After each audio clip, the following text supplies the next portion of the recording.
জ্বালানি খাত সহ বিভিন্ন বিষয়ে বৈঠক করছেন প্রধানমন্ত্রী তারেক রহমান। বিস্তারিত জানাতে এই মুহূর্তে সচিবালয়ে আছেন সহকর্মী মুরসালিন হক জুনায়েদ। আমরা সরাসরি যাব তার কাছে। মুরসালিন, আপনার কাছে সবশেষ কি তথ্য রয়েছে?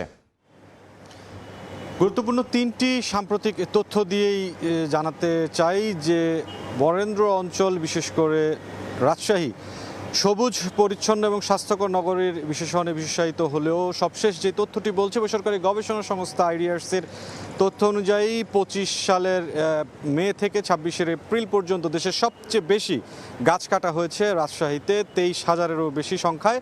দ্বিতীয় অবস্থানে থাকা যে কক্সবাজার, সেখানে কিন্তু মাত্র 11,000 গাছ কাটা হয়েছে। সার্বিকভাবে আরও একটি তথ্য, যেটি পানি সম্পদ মন্ত্রণালয়ের অধীন ওয়ারপোর জরিপের ভিত্তিতে 2025 সালেই কিন্তু রাজশাহী, চাঁপাইনবাবগঞ্জ, নওগাঁর 25টি উপজেলাকে পানি সংক্রান্ত অতি সংকটাপন্ন এলাকা হিসেবে ঘোষণা করা হয় এবং চলতি বছর শুধুমাত্র খাওয়ার পানি ব্যতীত অন্য যে পানি উত্তোলন ভূগর্ভস্থ থেকে সেটি কিন্তু নিষেধাজ্ঞা জারি করা হয়। এই যখন পরিস্থিতি বরেন্দ্র অঞ্চলের, সেখানে দেশের খাদ্য চাহিদার মূল কেন্দ্র এই বরেন্দ্র অঞ্চল, সেখানে কিন্তু সেচ ব্যবস্থা খুব গুরুতর পর্যায়ে রয়েছে। বিশেষ করে শুষ্ক মৌসুমে সেখানে চাষাবাদে বড় ধরনের জটিলতার তৈরি হয়। পাশাপাশি উন্নয়ন এবং নগরায়নের যেই বড় প্রভাব, সেটিও কিন্তু রাজশাহীতে বেশ বড় আকারে দৃশ্যমান।